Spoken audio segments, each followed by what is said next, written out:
गिबियावनो साफ्रोमनिसिमबो आंनि गाहाम हामग्लायनायखौ बावहरग्रोनाय जाबाय। दिनै आं नोंसोरनि लागै मोननैसो गोनांथार रादाबफोर होगोन, नोंथांमोना मोजाङै खोनासंलांदो। प्रतिदिन मोनसे निउज चेनेलआ थांनाय 11 अक्ट' खालि हेक जादोंमोन आरो मैया बेखौ रिकभार खालामफिननो हाबाय आरो हेकारा बेयाव जेसेबांखिनि भिडिअ आपल'ड खालामनानै दंमोन बेखौ गासैखौबो डिलिट खालामजोब्बाय होनना मिथिनो मोन्दों आरो बे चेनेलआ गासै 1.9 मिलियन साबस्क्राइबार दङ।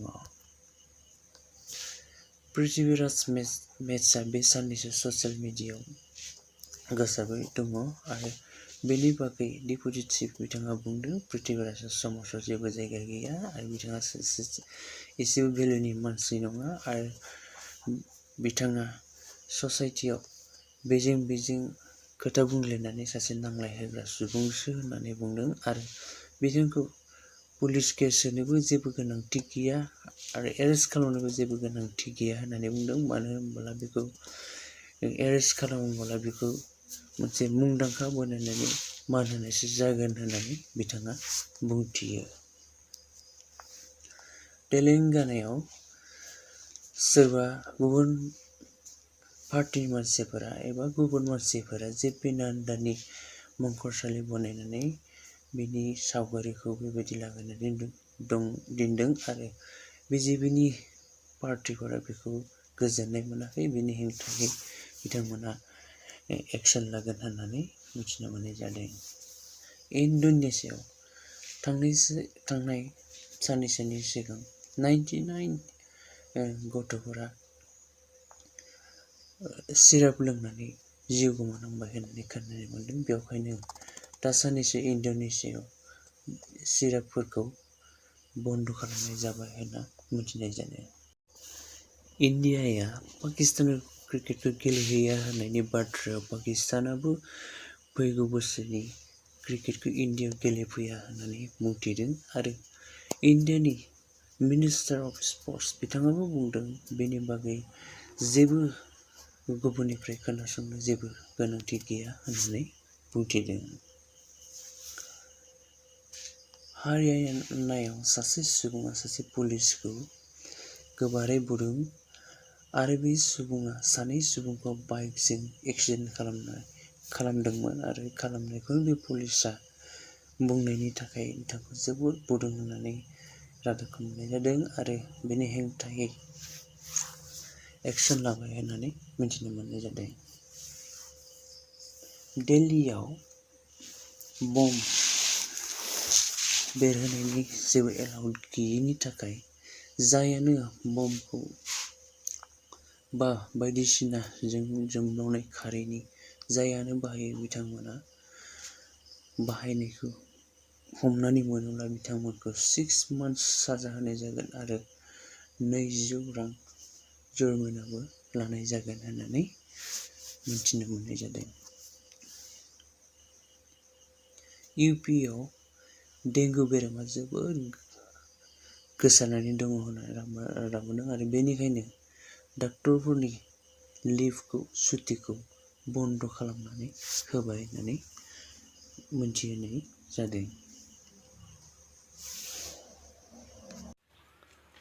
मैया बिटिआरनि थार्ड एकर्डनि बागै इउबिपिअ आरो एबसु आरो बिटिसि सोरखारजों लोगोसे जानानै मिनिस्ट्रि अफ होम एफेयार्सजों भिडिअ कनफारेन्सनि गेजेरजों सावरायलायदोंमोन आरो बे सावरायलायनायाव बिटिआरनि दफाफोरनि नम्बर 5.3 आरो 6.3 नि बागै सावरायलायदोंमोन आरो बे सावरायलायनायाव बिटिआरनि गोबां केसफोरखौ उइथड्र खालामनांगौ होननानै सावरायलायनाय जादोंमोन आरो बे सावरायलायनायाव इन्डिया गभर्नमेन्टनिफ्राय आसाम गभर्नमेन्टनिसिम अर्डार होदोंदि बिटिआरनि गोबां केसेसफोरखौ उइथड्र खालामनांगौ होननानै आरो बेनि गेजेरजों मिथिनानै जों मोनो गोबां एनडिपिफोरनि केसफोरा उइथड्र खालामजानानै जेलनिफ्राय उदां जानो हागोन होननानै जों मिथिना मोन्दों।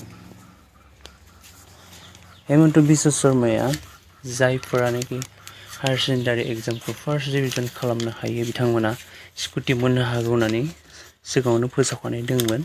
फोसावखानाय बायदियै बिथाङा मैया बुंबाय 30 नभेम्बरनिफ्राय स्कुटिखौ होनाय जासिगोन होननानै बिथाङा फोसावदों आरो बेयाव खालि हिनजावसाफोरासो फार्स्ट डिभिजन जानाया मोनगोन आरो हौवासाफोरा जायानोखि 75% लानानै पास जादों बिथांमोनाल'सो स्कुटिखौ मोननो हागोन होननानै मोनथिना मोनदों आरो गासै 20,748 हिनजावसाफोरा बे स्कुटिखौ मोननो हागोन होननानै बुंदों आरो हौवासाफोरा 6,052 मोनगोन होननानै मिथिना मोननाय जादों आरो बे स्कुटिखौ होनाया फैगौ नभेम्बर 30 अक्ट'निफ्राय जागायजेनगोन आरो कामरुप डिस्ट्रिक्टनिफ्राय जागायजेनगोन होननानै खोनानो मोननाय जादों।